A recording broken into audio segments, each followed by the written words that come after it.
తెలంగాణ గడ్డపై కాషాయ జెండా ఎగురవేయాలనే టార్గెట్గా బీజేపీ వ్యూహాలు పన్నుతున్నట్లుగా ప్రచారం జోరందుకుంది. అందుకు ఇటీవల ప్రధాని మోదీ హైదరాబాద్ బహిరంగ సభలో శంఖం పూరించారనే టాక్ వినిపిస్తోంది. దానికి తోడు ప్రధాని చంద్రబాబు పవన్లతో మంతనాలు కూటమికి బాటలు వేయబోతుందా అనే అంశం కూడా పొలిటికల్ సర్కిల్లో చక్కర్లు కొడుతోంది. తెలంగాణ రాజకీయాల్లో కాంగ్రెస్ ను ఢీకొట్టేలా కూటమి మారనుందా? కూటమి వైపు మాజీ ఎమ్మెల్యేలు, ప్రజాప్రతినిధులు చూస్తున్నారా? బీజేపీని బలమైన శక్తిగా మార్చేందుకు కాషాయ పెద్దలు యాక్షన్ ప్లాన్ సిద్ధం చేశారా? ఇందుకీ ఏ జిల్లా నేతలు కూటమి వైపు చూస్తున్నారు? అక్కడి రాజకీయ సమీకరణాలు ఎలా ఉన్నాయి? ఆ వివరాలు చూద్దాం.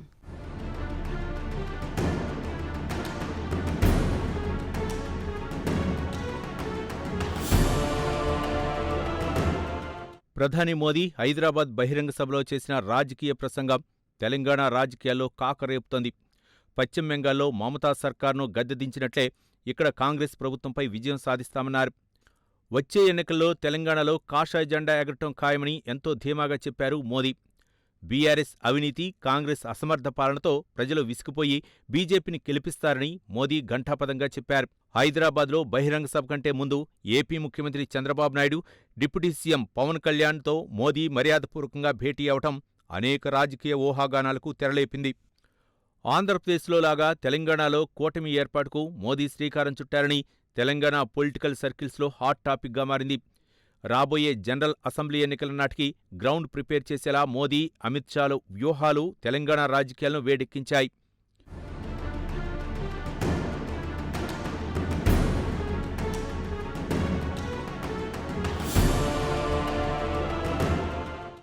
ఇక బీఆర్ఎస్, కాంగ్రెస్ పార్టీలో ఉన్న పలువురు మాజీ ఎమ్మెల్యేలు, ప్రజాప్రతినిధులు తమ రాజకీయ భవిష్యత్ కోసం కూటమి వైపు చూస్తున్నారనే టాక్ అప్పుడే పొలిటికల్ సర్కిల్స్లో టాక్ మొదలైంది.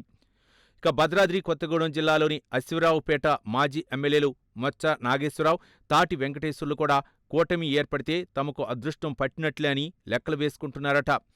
ఎల్లందు మాజీ ఎమ్మెల్యే హరిప్రియ, భద్రాచలం, పినపాక నియోజకవర్గాల్లో పలువురు డాక్టర్లు, ఇంజనీర్లు, ఉన్నత స్థాయిలో ఉన్న ఉద్యోగులు కూటమి తరపున బరిలో నిలిచేందుకు రంగం సిద్ధం చేసుకుంటున్నారనే చర్చలు మొదలయ్యాయి.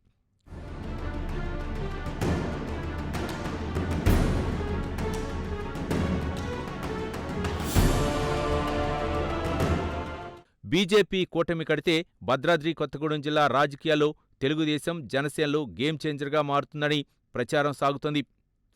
ఉమ్మడి రాష్ట్రంలో డీలిమిటేషన్ కంటే ముందు బూర్గుంపాడు నియోజకవర్గంలో టీడీపీ తరపున తాటి వెంకటేశ్వర్లు ఎమ్మెల్యేగా గెలిచారు. ఇల్లందులో ఈకే అబ్బయ్య టీడీపీ తరపున గెలిచారు. భద్రాచలం, కొత్తగూడెంలో తెలుగుదేశం బలమైన కేడర్ ఉంది. రాష్ట్ర విభజన తర్వాత 2018 ఎన్నికల్లో అశ్విరావుపేట నియోజకవర్గం నుండి టీడీపీ ఎమ్మెల్యేగా మెచ్చ నాగేశ్వరరావు గెలిచారు.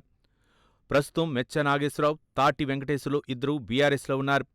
బీజేపీ, తెలుగుదేశం, జనసేన కూటమిగా ఎన్నికల బరిలో నిలిస్తే అశ్విరావుపేట, కొత్తగూడెం, ఇల్లందు నియోజకవర్గాల్లో గట్టి పోటీ ఉంటుందని ఆ పార్టీ నేతలు అంచనాలు వేస్తున్నారట.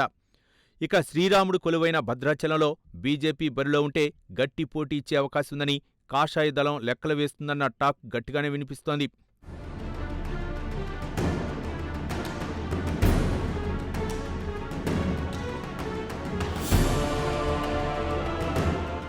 మరోవైపు భద్రాద్రి కొత్తగూడెం జిల్లాలో కూటమి రంగంలో ఉంటే అధికార కాంగ్రెస్ పార్టీని ఢీకొట్టేలా బరిలో ఉంటుందని కూటమి నేతలు అంచనాలు వేస్తున్నారు. జిల్లాలో ఉన్న 5 నియోజకవర్గాల్లో తెలుగుదేశం పార్టీకి బలమైన పునాది ఉంది. దానికి తోడు బీజేపీ, జనసేన పార్టీలకు కొద్దో గొప్ప కేడర్ ఉంది. అశ్విరావుపేట, పినపాక, ఇల్లందు నియోజకవర్గాల్లో టీడీపీ బరిలో ఉంది. కొత్తగూడెంలో జనసేన, భద్రాచలంలో బీజేపీ బరిలో ఉంటే కాంగ్రెస్ పార్టీకి గట్టి పోటీ ఇస్తుందని కూటమి నేతలు అంచనా వేస్తున్నారని ఇప్పుడే రాజకీయ వర్గాల్లో చర్చ మొదలైంది. సెంటిమెంట్ రాజకీయంతో భద్రాచలంలో బీజేపీ బోనీ కొట్టవచ్చునని అంచనా వేస్తున్నారట. దీంతో మళ్లీ తెలుగుదేశం పార్టీకి పూర్వవైభవం వస్తుందని భావిస్తున్నారట. అలాగే ఇక్కడ జనసేన బోనీ కొట్టవచ్చునని ఆ పార్టీల నేతలు లెక్కలు వేసుకుంటున్నారట.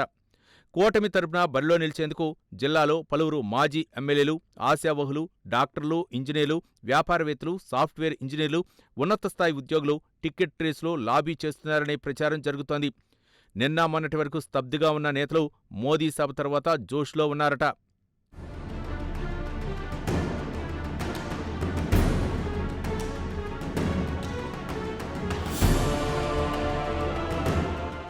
మొత్తానికి వచ్చే ఎన్నికల్లో కూటమి ప్రభుత్వమే వస్తుందని ఆ జిల్లా నేతలు భావిస్తున్నారట. ఈ ధీమాతోనే భద్రాద్రి కొత్తగూడెం జిల్లా నేతలు కూటమి బాట పడుతున్నారనే ప్రచారం మొదలైంది. ఇక ప్రధాని మోదీ హైదరాబాద్ బహిరంగ సభ తర్వాత ఆ జిల్లాలో కొత్త రాజకీయం మొదలైందని పొలిటికల్ పండిట్స్ అభిప్రాయపడుతున్నారు. ఇక రానున్న రోజుల్లో జిల్లాలో రాజకీయ ముఖచిత్రం ఎలా మారబోతుందో తెలియాలంటే మరికొన్ని రోజులు ఆగాల్సిందే.